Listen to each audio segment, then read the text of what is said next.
The conference room at Cole and Barrett LLP looked out over the Chicago River, its glass walls reflecting a winter sun that had not yet warmed the city below. The digital clock on the wall read 7:42 a.m. and the room pulsed with tension. 11 attorneys, each with degrees from Harvard or Yale, huddled around a long oak table cluttered with contracts, yellow pads, and half-finished coffees. Graham Cole, the managing partner, stood at the head, his jaw tight, his eyes narrowed.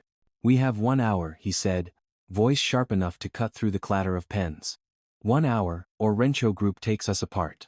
Clause 38B is the knife at our throat. Fix it, or we walk into court blind. The attorneys muttered in low, frantic tones, tossing Latin phrases back and forth, flipping through thick binders, each more desperate than the next. The hum of the HVAC filled the silence between arguments. A junior associate tried to speak, only to be cut off by a senior partner's bark dismissal. The room was unraveling. And then, a sound that did not belong. The soft squeak of a mop on polished marble. At the far end, near the credenza where yesterday's bagels sat untouched, a woman in a blue janitorial uniform paused. Her name tag read Lena. She adjusted the bucket with a tired motion, her shoulders carrying the weariness of years. She did not look like someone meant to be here. Not in this storm of million-dollar words. But her eyes lingered on the whiteboard filled with scribbles. She frowned, as if spotting a crooked picture frame. Alexander Rios, one of the younger lawyers, noticed her gaze and sneered. "What are you staring at?"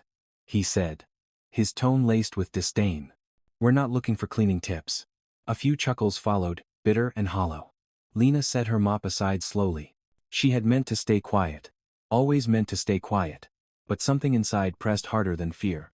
Her voice came low, almost hesitant, yet steady enough to slice through the noise. "That clause doesn't hold," she said. "It's written backward. In Illinois, contra proferentum means ambiguity goes against the drafter. And if you look, the savings clause tucked in the appendix cancels the trap. The whole thing collapses on itself." The words landed like stones thrown into still water. The room went silent, the shuffle of papers ceasing, the tapping pens freezing mid-stroke. Graham's head snapped toward her, eyes narrowing not with anger but with a kind of startled recognition. The junior associate blinked as if he'd misheard. Alexander scoffed, "She's talking nonsense. This isn't a night school debate, it's contract law." But no one laughed now. The weight of her words hung too heavy. Lena's hand trembled as she reached for her mop again. "I shouldn't have spoken. They'll laugh, they'll push me out, they'll remind me who I am." But another thought, stronger, rose beneath. Silence is expensive, more expensive than truth. Graham's gaze shifted back to the contract, then to the whiteboard, then again to Lena. He saw not a janitor but someone who had touched the pulse of their problem in a single breath. The clock ticked to 7:43. His voice, quiet but commanding, filled the room. "Say that again." Lena froze, her fingers tightening around the mop handle. All eyes drilled into her eyes that had never seen her before, not really. Just past her in hallways with polite nods or no nod at all. Her throat went dry. "Clause 38B, she whispered. "Doesn't lock the merger. The appendix has a savings clause. It reverses itself if challenged. It's fragile. Like glass pretending to be steel." Graham's lips parted, a spark flickering behind his stern expression. The senior attorneys shifted uncomfortably, scanning their notes, realizing in real time they had missed something obvious, something a woman with rubber-soled shoes and a mop bucket had caught in seconds. Alexander bristled. "This is ridiculous. We're wasting time listening to a cleaner." But his voice lacked its earlier certainty, and the silence that followed was no longer on his side. Lena bent to pick up her bucket. Her pulse hammered, her chest rising too fast. "I should walk out. Pretend it never happened. Go back to being invisible." Yet she didn't move toward the door. She stood there, every nerve alive, waiting for judgment. Graham set his palms on the table, leaning forward. "Everyone. Shut up," he said. He lifted the contract pages, eyes scanning. His fingers traced the footnotes.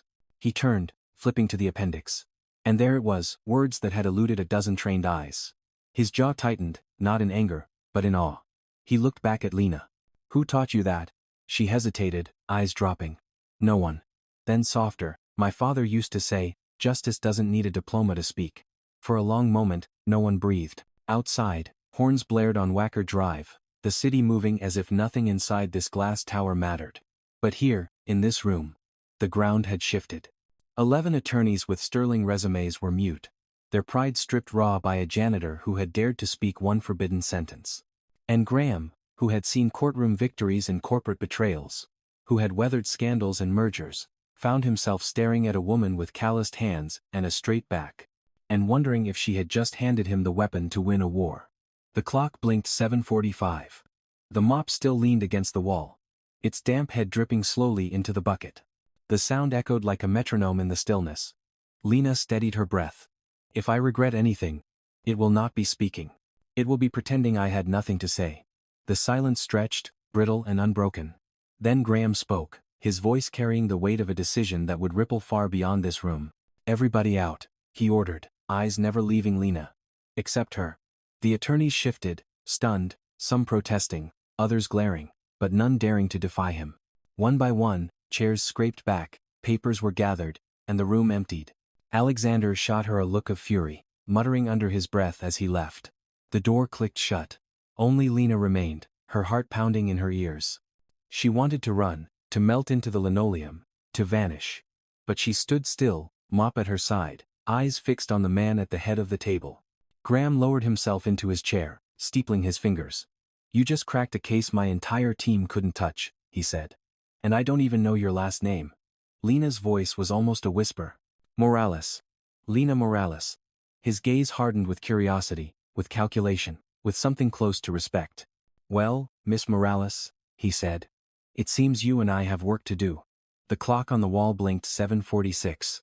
The day had only just begun, but in that instant, the air in the room shifted forever. The silence after Graham's words lingered in Lena's chest long after she left the room. She carried her mop and bucket down the corridor, every step feeling heavier than the last. The other attorneys glanced at her as she passed, some whispering, others averting their eyes as if proximity might stain them. She wanted nothing more than to disappear back into the comfort of anonymity, yet something inside had shifted. She could not unhear the sound of her own voice breaking the air, could not undo the fact that she had been seen. By the time she reached the supply closet, her hands were trembling. She set the mop aside and pressed her palms to her face, breathing slow. Memory. Sharp as glass. Cut through the haze. She was 19 again, sitting in a cramped kitchen in El Paso. Her textbooks spread out on the table. The smell of a rose con palo filled the air, and her father sat across from her, cigarette smoke curling around his tired face. He tapped a page of case law with his thick finger and said, Listen, mija. The law is just words until someone gives them a spine. Don't ever forget, justice doesn't wear a suit. It walks with the one who dares to speak it. She had believed him then, so much so that she enrolled in pre-law at the community college. For a time, she thought the path was straight and the dream clear. But life had other plans. Her mother's health collapsed in her second year.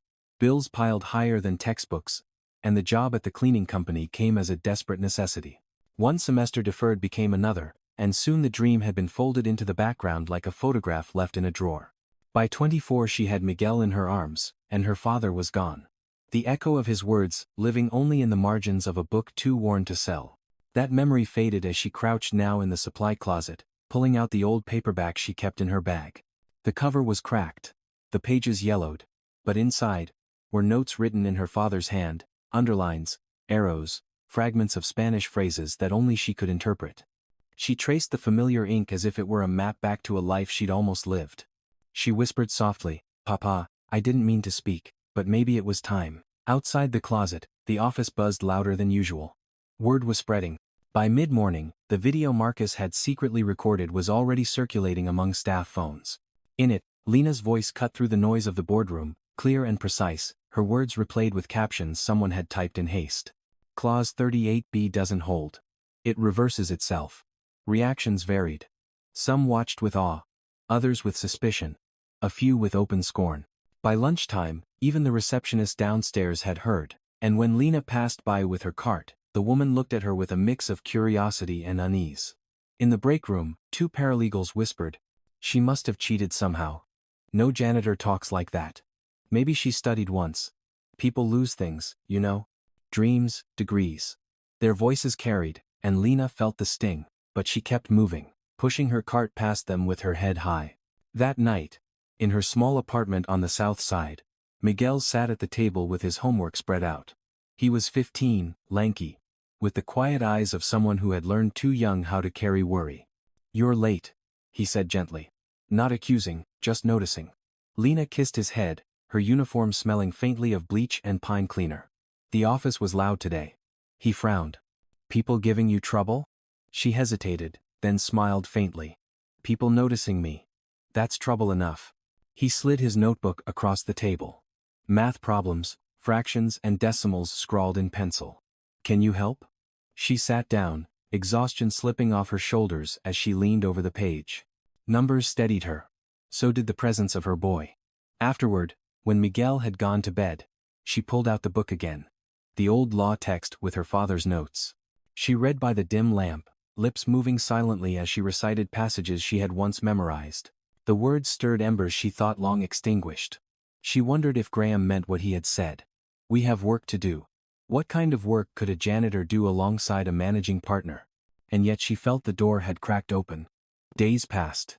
In the office, whispers grew into stares. Alexander cornered her once by the elevators, his smile sharp as a blade. "Don't get comfortable.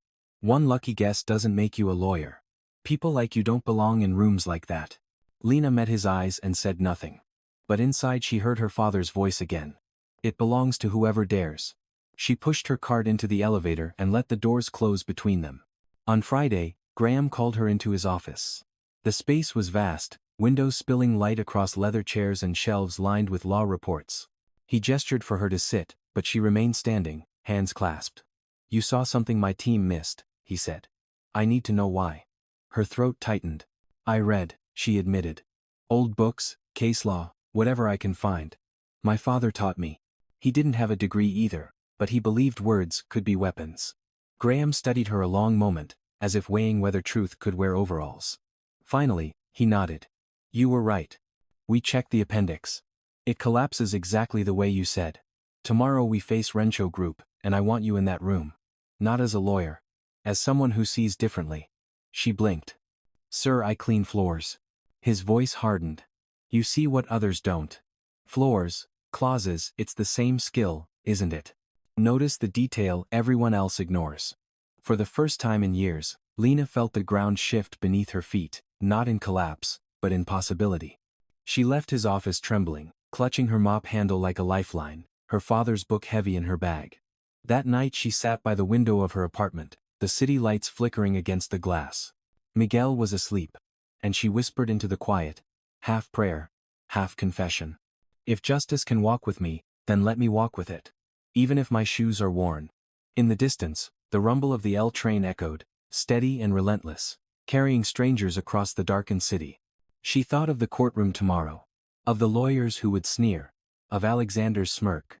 Of Graham's steady gaze. She thought of her father's words, written in faded ink. "Justice doesn't need permission to speak." She closed the book, pressed it to her chest, and let the weight of tomorrow settle into her bones. It was no longer just about mopping floors.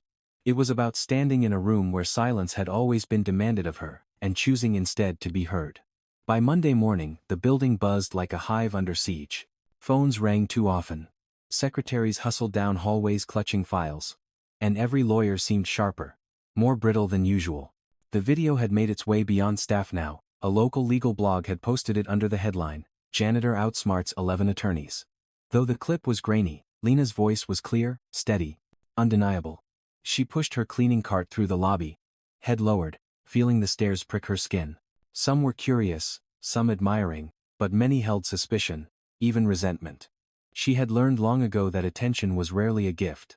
She moved toward the elevators when Marcus, the wide-eyed intern who had recorded the video, hurried over. "Miss Morales," he whispered, cheeks red with nerves.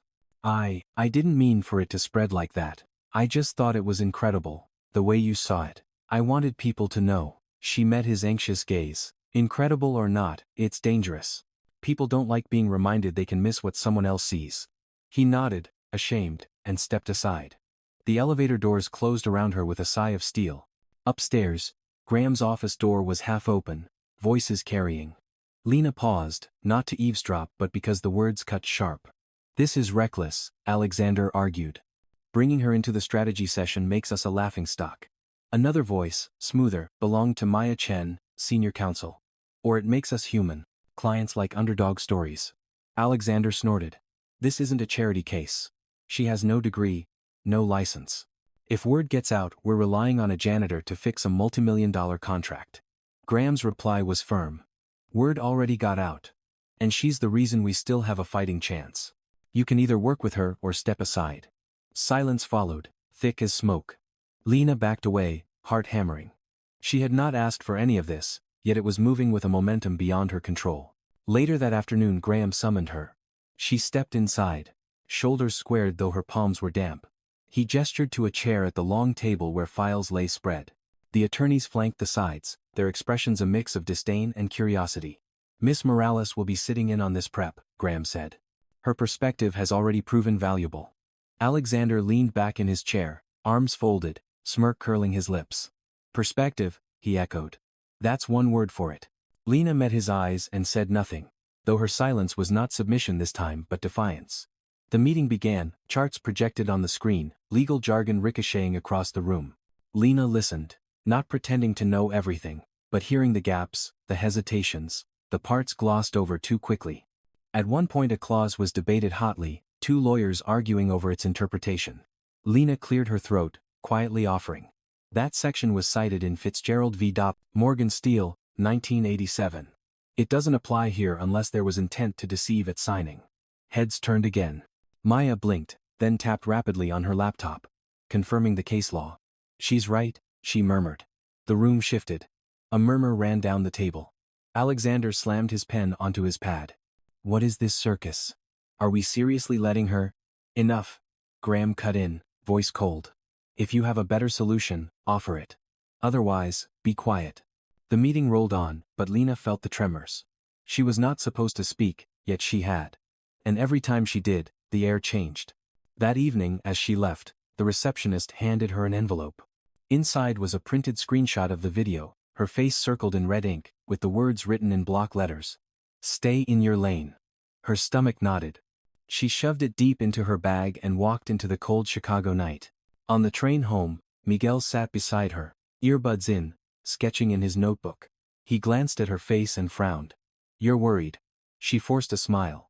Just tired. But when he leaned his head on her shoulder, she felt the weight of every choice pressing down. She had to keep him safe, had to keep herself steady. The next morning, the office atmosphere was even heavier. Whispers about sabotage swirled. Someone had tampered with the server overnight. And a critical document showed metadata updated at 1:13 a.m. Graham's fury was palpable. If we walk into court with altered files, we're finished. He snapped. An internal check began, but suspicion spread like wildfire. Lena kept her head down, yet she felt Alexander's gaze on her, sharp, calculating. Later in the day, during a rare pet-friendly Friday tradition at the firm, a security guard's Labrador named Scout bounded through the halls. The dog suddenly barked furiously at the shredding bin near the copy room. Startled, an assistant opened it, revealing a half-soaked folder, smelling faintly of coffee. Inside were pages torn from an earlier draft of the merger contract, including the missing savings clause. Gasps echoed. Lena's chest tightened as eyes swung toward her, as if the discovery were somehow tied to her presence. But she caught Alexander's brief flicker of panic before his expression smoothed into disdain. Scout wagged his tail, oblivious, but the damage was clear. Someone inside had tried to bury evidence. Graham ordered the documents secured. No one leaves until we sort this out. The tension boiled over. Alexander accused Marcus of meddling. Marcus stammered denials. Others murmured about sabotage from Rencho Group. Lena stayed silent, though inside her father's words returned. Justice isn't about who shouts loudest. It's about who sees the truth no one else will look at. That night in her apartment, she laid the salvaged photocopies across her table, Miguel watching quietly. Is this safe, Mom? He asked. She touched his cheek. It has to be. If I look away now, then silence wins. He studied her. Eyes too old for his age, then nodded. Then don't look away. The following day Graham called an emergency strategy session. Lena sat again at the table. The battered pages stacked before them like evidence in a trial that had already begun. Graham's voice was steel. Someone tried to bury this. I don't care who. What matters is that it proves our case stronger than ever. Tomorrow, Cook County. We go in armed. The room stirred, but Alexander's glare burned hot across the table. Lena felt it, heavy with threat.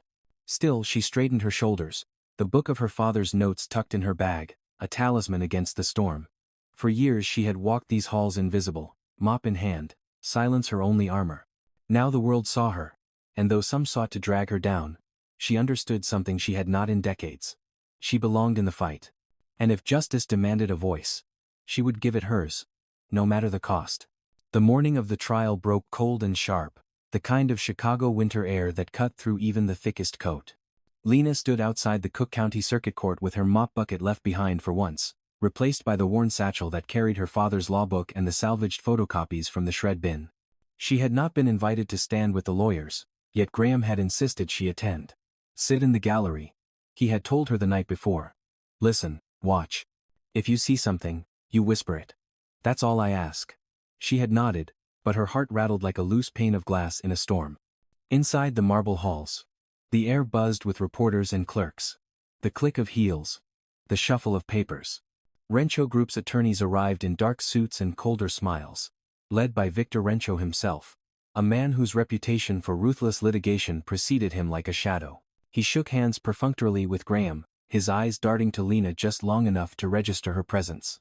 A janitor in a courtroom was an oddity, but he dismissed her with a smirk. She sat quietly in the back row, Miguel's voice from the night before echoing in her memory. Then don't look away. The trial began with the ritual of procedure. The judge calling order. Attorneys presenting motions. The jury listening with varying degrees of patience. Rencho's lead counsel, a tall woman named Kavanaugh, launched into her argument with the confidence of someone certain of victory. She wielded the contract like a weapon, pointing to Clause 38B as a fatal flaw that rendered the merger void. Gasps and murmurs rippled through the courtroom. Their interpretation sounded airtight, devastating. Graham rose, calm but visibly strained, countering with the savings clause restored from the shredded copy. For a moment the balance wavered, hope flickering like a candle in the draft. But then Kavanaugh struck again, brandishing a precedent few had expected. Torres v. Infinity Holdings, decided just 2 months prior in the state appellate court. She argued that Torres had effectively neutralized Fitzgerald v. Morgan Steele, the very case Lena had cited in the boardroom. The blow landed hard. Even Maya's eyes widened, and Graham faltered. The judge leaned forward, clearly intrigued. If Torres stood uncontested, their defense collapsed. Lena's pulse thundered in her ears. She had read Torres in the library late one night, tracing its footnotes until her eyes blurred. She remembered the margin note she had scrawled to herself. Partial modification only does not apply to friendly mergers. She gripped the edge of the bench in front of her, knuckles white. Fear knotted her throat. She was not supposed to speak, not supposed to interfere. But silence now would mean defeat. She leaned forward, catching Maya's eye across the room. Maya frowned, confused, until Lena mouthed 2 words. Partial modification. Maya blinked, then shuffled her papers, scribbling quickly on a legal pad. Moments later, she slid the note discreetly to Graham. He read it, paused, and the flicker of recognition lit his face. Rising again, he addressed the judge. Your Honor, opposing counsel misapplies Torres. The ruling limited its scope to hostile takeovers under OPA statutes. This merger is friendly, with full disclosures acknowledged. Therefore Torres does not preclude reliance on Fitzgerald.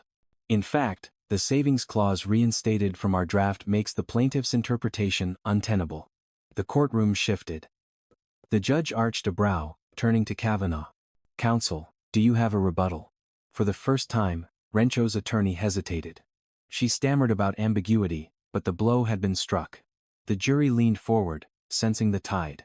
Alexander, seated among the firm's lawyers, shot a look of venom at Lena in the gallery, but she did not shrink. Her father's words rang like a bell. Justice doesn't need permission to speak. The judge nodded slowly.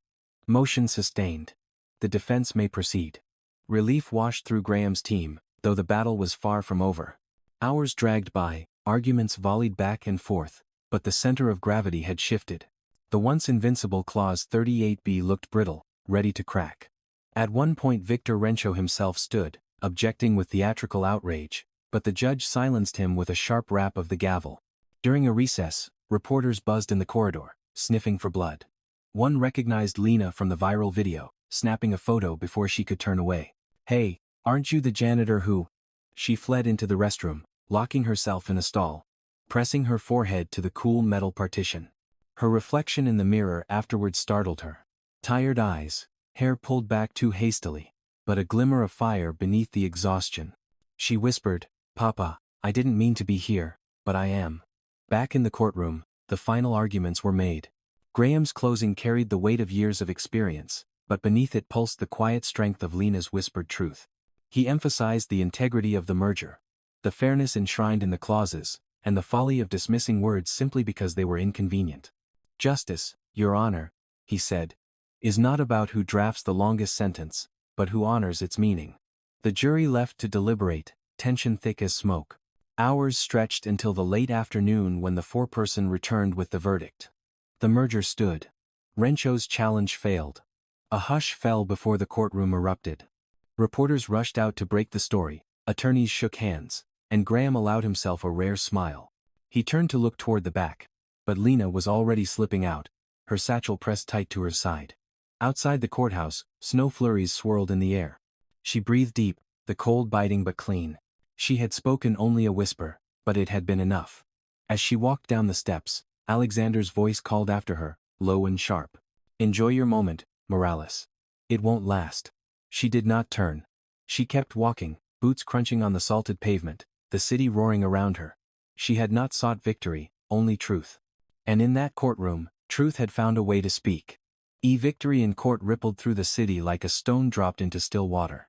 Headlines appeared the next morning. Cole and Barrett crush Rencho challenge, unexpected clause saves $60 million merger. And one article tucked midway down a local news page that read, "Whispers of a janitor's role in legal triumph." Lena stared at that last headline on the cracked screen of her old phone, her stomach twisting. She had tried to vanish quietly after the verdict, but the world had a way of pulling her back in. At the firm the atmosphere was electric. Partners slapping each other on the back. Associates buzzing with pride. Paralegals grinning like they had just been handed medals. Yet under the hum of celebration, something darker pulsed. Alexander cornered her by the copy room, his voice low enough not to be overheard but sharp enough to cut. "Don't fool yourself, Morales. You're a janitor who got lucky. Nothing more. When the glow fades, you'll be sweeping crumbs again. And I'll make sure of it." His eyes glinted with malice, and then he walked away, leaving her with the faint scent of cologne and threat. She leaned against the counter, gripping the edge until her knuckles whitened. Fear pricked her, but beneath it burned something steadier resolve. Later that day Graham called her into his office. Sunlight poured across the glass desk, making the room gleam like a polished stage. He motioned for her to sit. "I owe you more than thanks," he said. "That courtroom turned because of one observation, and it was yours." Lena shifted uncomfortably. "I didn't do it for recognition. I just couldn't stay silent." Graham studied her. Then slid a folder across the desk. "I want you to come on as a litigation research associate. It's not a lawyer's title, but it's real. You'd have access to our library, resources, training.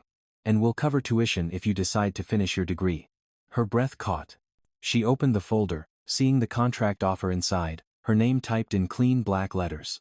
She thought of Miguel, of nights spent counting coins at the kitchen table, of her father's voice saying justice belongs to the one who dares. It was everything she had once dreamed of, returned to her doorstep. Yet hesitation coiled inside. "And if people don't accept me?" she asked. Graham's gaze was steady. "Let them choke on their pride. You've already proved yourself." She nodded slowly, heart heavy with the weight of possibility. Word spread quickly, and by the following morning the whispers turned to accusations. Alexander launched his assault with precision, filing an internal memo questioning Lena's involvement, suggesting misconduct, even hinting at collusion with Rencho to manipulate evidence. The memo dripped with poison, painting her as a fraud who had stumbled into privileged information by illicit means. Some staff read it and shook their heads, refusing to believe it. Others passed it around like gossip, uncertainty clouding their eyes when they looked at her. For Lena, it was a return to old wounds, the familiar sting of being judged not for what she had done but for who she was. She carried the weight home, laying the folder on the kitchen table as Miguel looked up from his homework. "What's wrong?"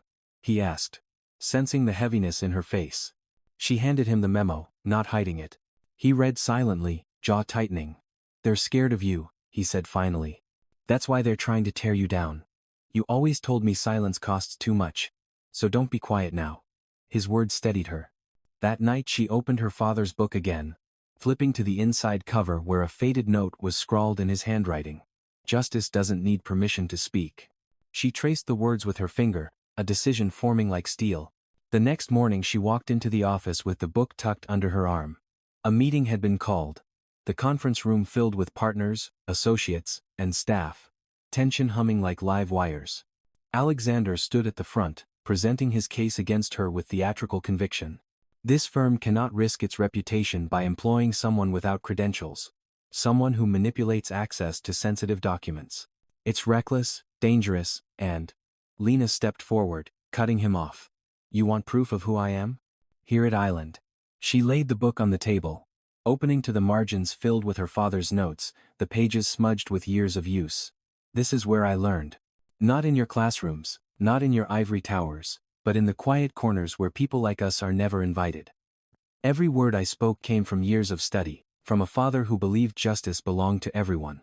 I didn't cheat, I didn't manipulate, I didn't steal. I saw what you missed because I've been looking my whole life. The room was silent. The partners exchanged glances. Some skeptical, others moved. Graham's face was carved with quiet pride. Alexander sneered.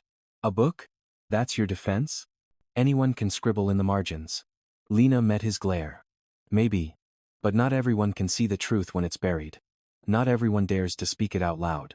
Her voice rose, steady and clear. Justice isn't always fair. But silence is always wrong. A murmur rippled through the room. Even those who had doubted her felt the weight of her words. Alexander's smirk faltered. Graham cleared his throat. That will be enough. Miss Morales has proven her worth in open court. This discussion is closed. Alexander opened his mouth to protest. But no one backed him. He stood isolated, his allies shifting uncomfortably in their seats. For the first time, his arrogance looked brittle.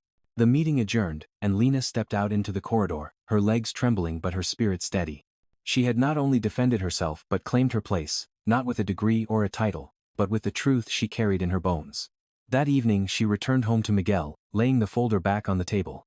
Do you want to do it? He asked, eyes wide with hope.